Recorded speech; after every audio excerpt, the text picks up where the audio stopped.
This week in apps, we're going to look at a year of Clubhouse, the most downloaded apps in the world. We're going to look at what happened to Twitch, and it's not that great. We're going to look at the race between TikTok and Instagram, and we're going to end it with Ticketmaster, who's beating the pandemic big time. So stay tuned.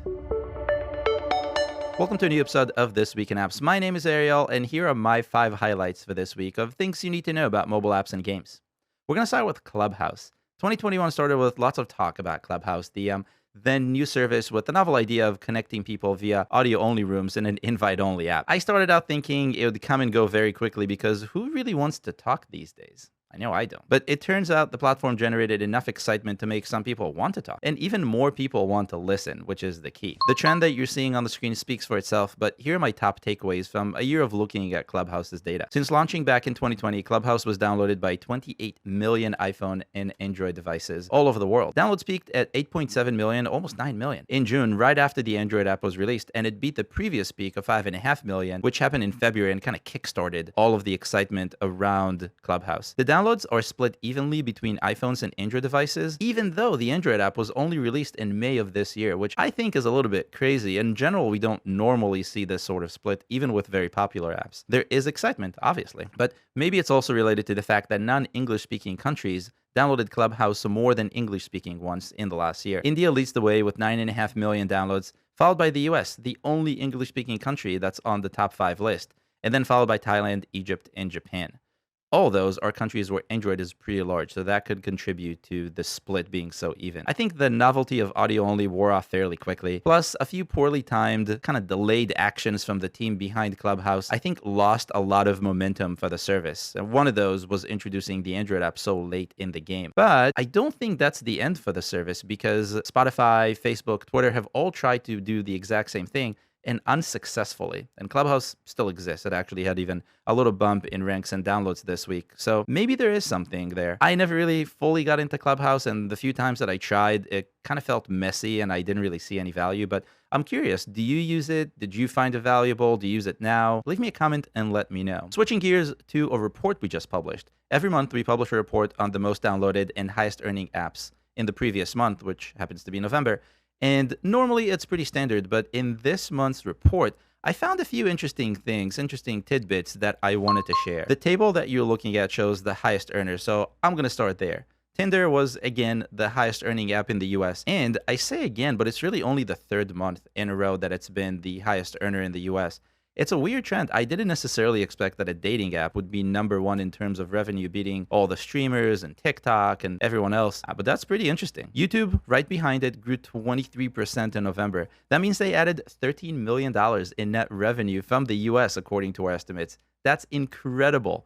It's a really nice chunk of change.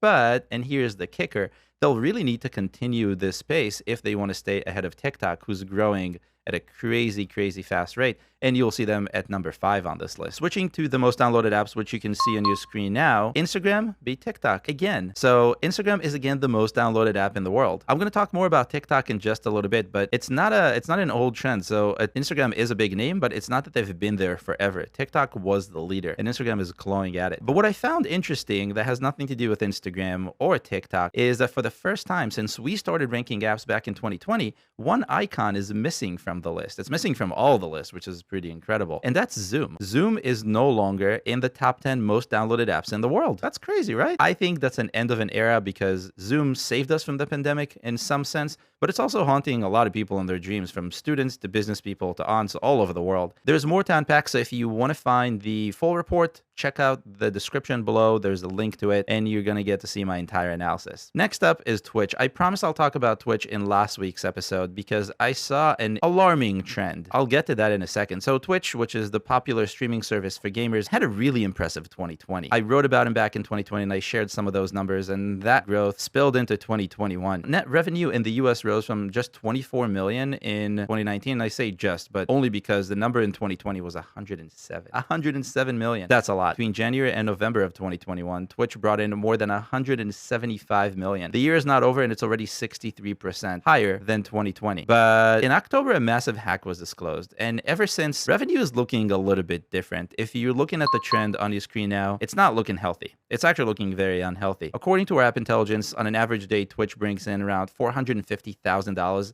in net revenue in the US, and that's across both the App Store and Google Play. But towards the end of November, a little more than a month after the hack was disclosed, daily revenue started dropping, and fast. It hit a low point in early December, earning just $215,000 in net revenue in the US, and that's less than half their daily average. It recovered a bit, as you can see, a few days later, but it's still averaging about a half, so this is bad. Why is this happening? Twitch's in-app purchases are subscriptions purchased by its users to give money to streamers on the platform. So a drop in revenue means that users are not giving streamers money anymore. They're canceling their subscriptions, and that's why we see that sort of lag between hack and drop in revenue. But why are they canceling it? One thought is that maybe they see that this data leaked and they're not sure if their data leaked or if any of their private information is associated, and they don't want that to happen again. Another theory for why this is happening is a part of the leak was how much money the streamers actually make. And the top streamers make a lot of money. And maybe that drove some people to think maybe they don't need any more and it's better if I keep my money in my pocket. I don't know what the answer is, but what I do see here is maybe an opportunity. Other platforms are trying to make it themselves more attractive to streamers. And I think what's going to happen, and we see this from the app world, is streamers are going to try and go cross-platform and not just be on Twitch. I know there are advantages to being native to the platform, just like there are advantages to being native with an app. And so it's not just a straightforward, oh, of course, let's go stream to all the platforms. But I can sense that this is coming. Maybe it's not going to take a few weeks, but within a year or two, I think it will become more popular to be available to more users. It's also going to open up the user base, so I don't really see a negative in this. Next up, let's talk about TikTok and Instagram. We talked about Instagram before and how it's currently the #1 most downloaded app in the world. They've been on a journey to get there. Video is undoubtedly one of the hottest trends at the moment. One that TikTok, though, mainly commanded. They've been the top app for a very long time. But while TikTok's revenue is seeing what I can only describe as meteoric growth, its downloads aren't growing much. In fact, they've shrunk quite a bit over the last couple of years, giving Instagram the lead. And Instagram hasn't had the lead in a very long time. Look at this chart. Since the beginning of 2020, TikTok was downloaded more than 1.4 billion times. In case you're curious, because I was, that's 17% of the world's population. And we're just talking about downloads between 2020 and now, not all-time downloads or anything like that. Instagram was downloaded just a little over 1 billion times, according to our estimates. In early 2020, TikTok downloads outpaced Instagram's 2-to-1, but that run has slowed down quite a bit. By the summer of 2020, TikTok's downloads were down more than 35%, and Instagram's downloads kept consistent. In June, Instagram's downloads started rising, and the more they rose, the more they beat TikTok. This growth spurt, combined with TikTok's slump, gave Instagram the upper hand in terms of new downloads. And by July, the tables have completely turned and Instagram was in the lead. The lead it still commands. I think this is great news for Instagram and for creators in general, because competition among these platforms is what drives innovation, what makes them do more for their creators, more interesting programs, more rewards, more working to get more users to use the platform. Now, don't let downloads fool you. Much like how downloads are higher on Google Play, but revenue is lower in general for apps, TikTok's in-app revenue has been growing exponentially this year, outpacing most other apps in existence, I want to say. I keep saying that TikTok is going to become the highest earning app in the US very, very soon, and I think that's still coming. Give it a month or two and you'll see it in our report. Now, I'm going to end the week with